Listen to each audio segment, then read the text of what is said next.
Olha que interessante. Macronutrientes e liberação de insulina. Ali está o carboidrato. Você ingere um carboidrato, se eu medir a sua insulina no sangue, olha como é que ela vai subir. Já a proteína, se você come uma proteína, parte dessa proteína vai virar açúcar, mas não é muito. Vai subir a glicemia, mas não. Mas se você come gordura, que está aí em azul, não sobe a insulina no sangue. Então, qual que seria a dieta ideal para o diabético? Gordura. E isso começou a mudar tem uns 15 anos.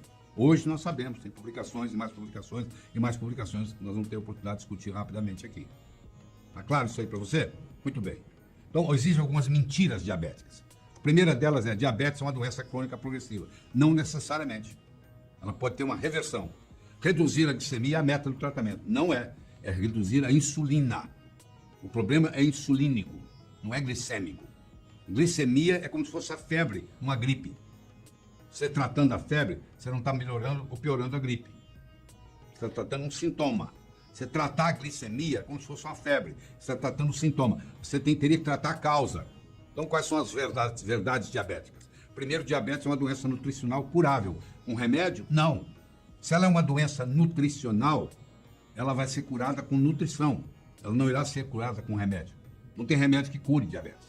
Por isso que ela fica chamada de uma doença crônica. Reduzir a resistência insulínica é a meta, e não baixar a glicemia. Porque se eu baixo a glicemia, per se, eu vou jogar o açúcar para onde? Para dentro da célula. Onde você acha que é mais nobre? No meio sanguíneo ou intracelular? Para que existe o sangue? Para levar e trazer nutrientes e trazer o lixo das células. O sistema vascular existe para servir um sistema mais nobre, que é o tecidual, que são os tecidos, que são as células. Quando eu coloco insulina, por exemplo, num paciente diabético, eu estou pegando a glicemia dele, o açúcar que está no sangue dele, e vou injetar esse sangue, esse açúcar, numa estrutura muito mais nobre do que o sangue, que é o intracelular. Eu estou escondendo o lixo abaixo do tapete, entendeu? Mas o cheiro continua. Então, a verdade diabética é que é uma doença nutricional curável e reduzir a resistência insulínica é a meta.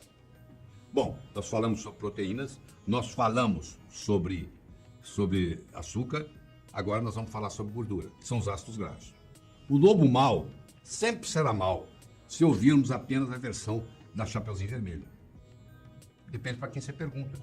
Você pergunta para uma pessoa que ganha dinheiro com esse conceito de que gordura faz mal e que colesterol é perigoso, ela vai dizer para você, ela tem que defender o ganha-pão dela.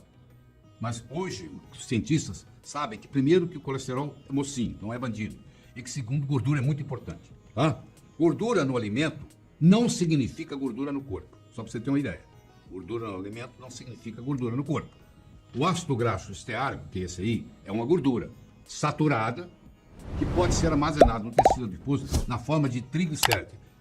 Chamava-se triglicérides até poucos anos atrás. Num congresso desses, resolveram mudar o nome de triglicérides para triacilglicéride. Então você vai escutar gente falando triglicéride, você vai usar gente falando triacilglicéride. Entendeu? Os dois estão certos. A maioria continua usando triglicéride. Mas se você vê triacilglicéride, é a mesma coisa. Isso é um ácido graxo.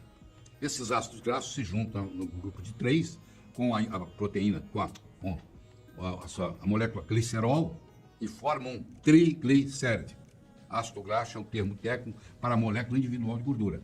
Vocês estão vendo à direita aí em vermelho o glicerol. Ele se liga a 3 ácidos graxos.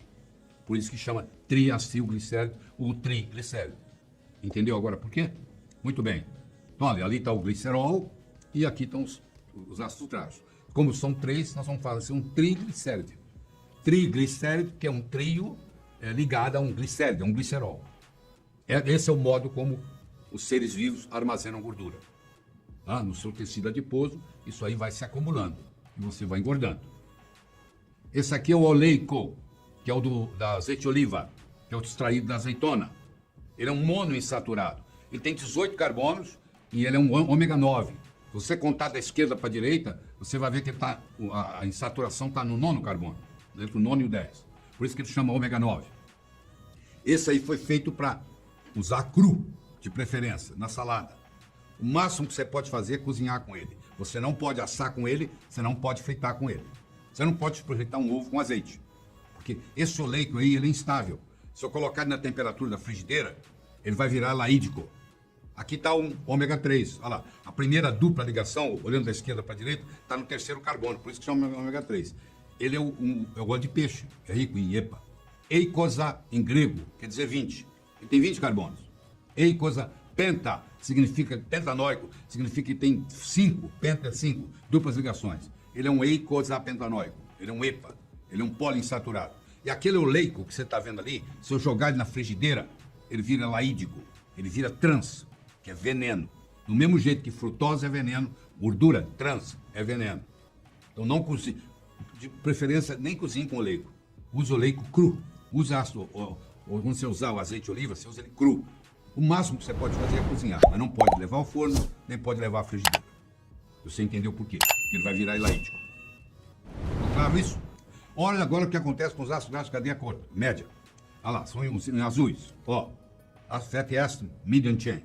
Ó, eles vão direto para o fígado e eles são usados como energia. Ou seja, como no óleo de coco predomina os ácidos graxos de cadeia média, predomina, não tem jeito de você engordar com óleo de coco. E aqui está a explicação por que o óleo de coco não engorda. Tá? Porque eles não se comportam como os de cadeia longa. Agora, os de cadeia longa está lá, o mirístico, o palmídico, o esteárico, o araquídico, o beênico e o lignocérico. Então, existe uma diferença de metabolismo entre os ácidos graxos de cadeia longa e os ácidos graxos de cadeia média. Isso é muito importante saber. Os ácidos graxos de cadeia média é o caprílico, o cáprico e o láurico. Tá? Temos 6.000 gerações de Homo sapiens no planeta. Dessas, 5.998 tinham a gordura como principal fonte de nutrição. Nos últimos 50, 60 anos é que mudou. A sua bisavó, ela cozinhava com banha, ela cozinhava com toucinho, entendeu? Banha bovina, toucinho, sebo de boi. E ela não tinha geladeira nem nada disso.